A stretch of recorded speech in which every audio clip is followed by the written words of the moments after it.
Hello दोस्तों, EFL learning के नए वीडियो में बहुत बहुत स्वागत है आपका। पावर फाइनेंस के बारे में बात करेंगे। बहुत ही अच्छा डिविडेंड यील्ड के लिए कंपनी जानी जाती है। इंपॉर्टेंट डेट्स के बारे में बात करेंगे और कंपनी फिर से डिविडेंड देने जा रही है उसके बारे में भी हम समझेंगे दोस्तों।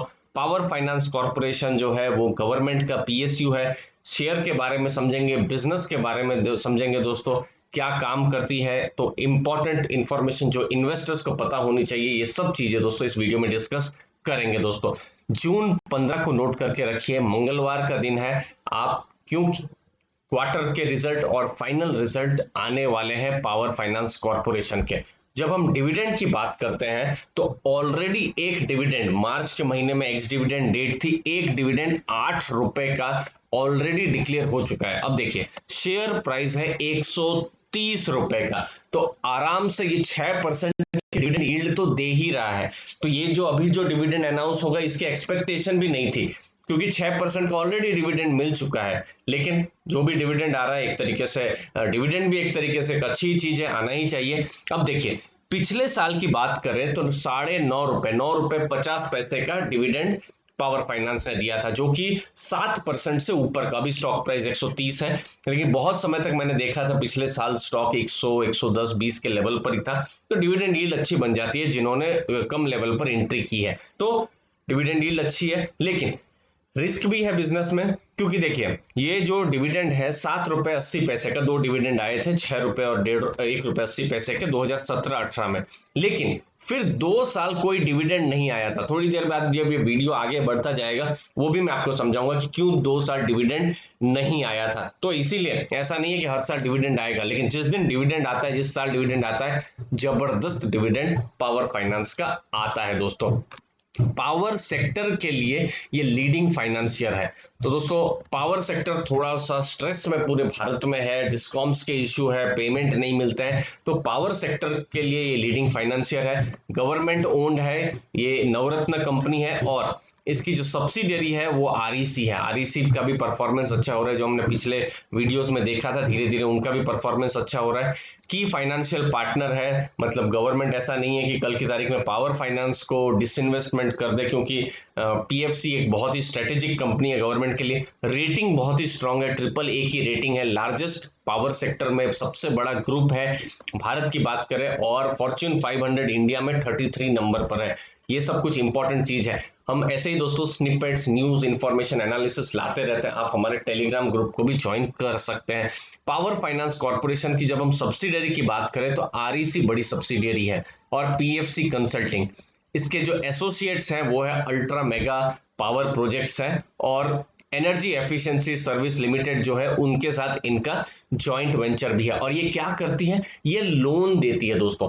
पावर फाइनेंस किसके लिए लोन देती है? समझ लीजिए, किसी को भी पावर सेक्टर के लिए लोन चाहिए, उनको लोन दिया जाता है। ये आपके सामने कॉन्सोलिडेटेड ये जो 9 महीने थे अप्रैल से दिसंबर, उसका हम यहाँ पर कॉन्सोलिडेटेड जो स्नैपशॉट है वो लाए हैं। 53,000 करोड़ की इनकम की है। प्रॉफिट आफ्टर टैक्स 11,810 करोड़ का है, जो कि बहुत ही जबरदस्त प्रॉफिट आफ्टर टैक्स है। बड़ी बड़ी एफएमसीजी कंपनीज का इतना प्रॉफिट नहीं होता। अभी आईटीसी का रिजल्ट आया था, पूरे साल में उनका कुछ 13,000 करोड़ से ऊपर का प्रॉफिट था। तो यहाँ पर भी है 11,810 करोड़ का प्रॉफिट, अच्छा प्रॉफिट है। वैसे कंपेयर नहीं कर सकते आईटीसी को इसके साथ, लेकिन मैं जस्ट बता रहा हूँ 11,810 करोड़ का प्रॉफिट छोटा प्रॉफिट नहीं है, बहुत बड़ा प्रॉफिट है।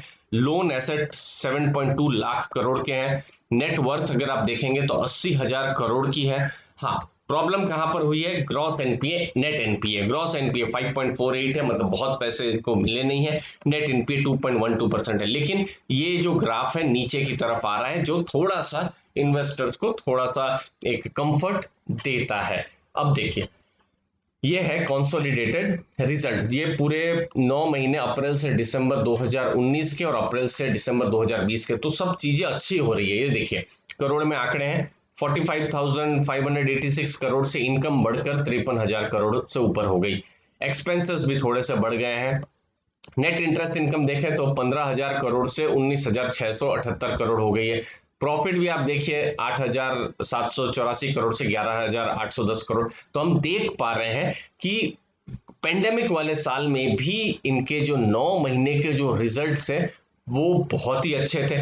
क्वार्टर टू क्वार्टर भी अगर आप कंपेयर करें तो भी प्रॉफिट आप देखिए 3,387 करोड़ से 3,963 करोड़, तो एक तरीके से पॉजिटिव की तरफ जा रहा है, थोड़ा थोड़ा टर्न अराउंड जैसा दिख रहा है। अभी भी पूरा टर्न अराउंड, अब तो रिजल्ट आएगा तो हमको पता चलेगा, लेकिन कुछ हिंट्स जरूर है बिजनेस में टर्न अराउंड के दोस्तों। ये है की रेशियोज। और जब भी आप, ये मैं सिर्फ पावर फाइनेंस के लिए नहीं बोलता हूं, कभी भी आप किसी बैंक को, एनबीएफसी का एनालिसिस करें तो ये सब जो चीजें मैं दिखा रहा हूं सिर्फ पावर फाइनेंस के लिए नहीं, ये सब आप वहां पर भी आप एनालिसिस करते रहिए। ये सब चीज पर मैं एनालिसिस चैनल पे करता ही रहता हूं, चैनल को भी बिल्कुल सब्सक्राइब करके रखिएगा ताकि आपको लेटेस्ट एनालिसिस मिलती रहे। अब देखिए यील्ड जो है अर्निंग एसेट्स में ये बढ़ गई है, मतलब आपने जो सामने पैसा दिया, लोन दिया, तो उसमें आपको कितनी यील्ड मिलती है, 10.61 था जो कि 10.68%, थोड़ा सा अच्छा हुआ है। लेकिन 2020 में एक अच्छी चीज क्या हुई है कि रेट्स घटे हैं, तो इनके लिए जो कॉस्ट ऑफ फंड्स था, क्योंकि देखिए इनको भी तो मार्केट से, इनको भी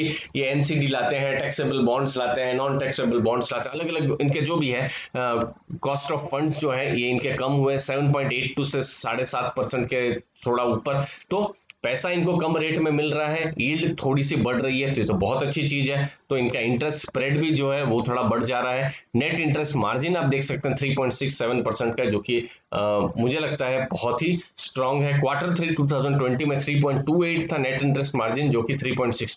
तो ये कुछ आंकड़े हैं जो बता रहे हैं कि चीजें सामान्य हो रही हैं, अभी तक भी हुई नहीं है, सामान्य हो रही है। कम से कम यहाँ पर ऐसा चांसेस कम है, जैसे डीएचएफएल जैसे चांसेस कि बिल्कुल परमानेंट कैपिटल रुइन हो जाएंगे, वैसा चांसेस यहाँ पर कम है। और दूसरी गवर्नमेंट की कंपनी है और चीजें अच्छे डायरेक्शन में जा रही है, तो इसको मुझे लगता है इन्वेस्टर्स को अप्रिशिएट करना चाहिए। अब दोस्तों बिल्कुल स्टार्टिंग में जो मैंने बात करी थी कि क्यों 2 साल डिविडेंड नहीं दिया था, तो देखिए एनपीए उस समय में कितने हाई थे, 9.57% का ग्रॉस था और नेट स्टेज जो था 7.39, मतलब 100 में से ₹7.5 के आसपास तो पैसे ही तकलीफ में थे, आ ही नहीं रहे थे। फिर 2020 में चीजें थोड़ी सामान्य हुई, 3.80 का एनपीए हुआ, लगभग आधा हो गया, तो हमने देखा डिविडेंड आया। और इस साल भी 9 महीने का भी आप देख सकते हैं 3.80 से ये घटकर 2.30 है। मुझे उम्मीद है इस आंकड़े को बिल्कुल आपको नोट करके रखना है, रिजल्ट आएगा तो मैं आपको तो बताने ही वाला हूँ। 2.30 से और नीचे जाता है तो फिर तो जबरदस्त यहाँ पर टर्न अराउंड के संकेत हमको यहाँ पर मिलने ही वाले हैं पावर फाइनेंस कॉर्पोरेशन में। इस चीज को हम यहाँ पर नोट करते रहेंगे, एनालिसिस करते रहेंगे और आपके पास भी हम लाते रहेंगे दोस्तों। मुझे उम्मीद है वीडियो में आपको वैल्यू मिली होगी, कुछ नया सीख के गए होंगे, तो जरूर लाइक शेयर सब्सक्राइब कीजिए दोस्तों। और अभी भी आपने ब्रोकरेज अकाउंट नहीं खोला है तो नीचे दी गई लिंक से आप अपना ब्रोकरेज अकाउंट भी ओपन कर सकते हैं। धन्यवाद आपके समय के लिए, थैंक यू वेरी मच दोस्तों।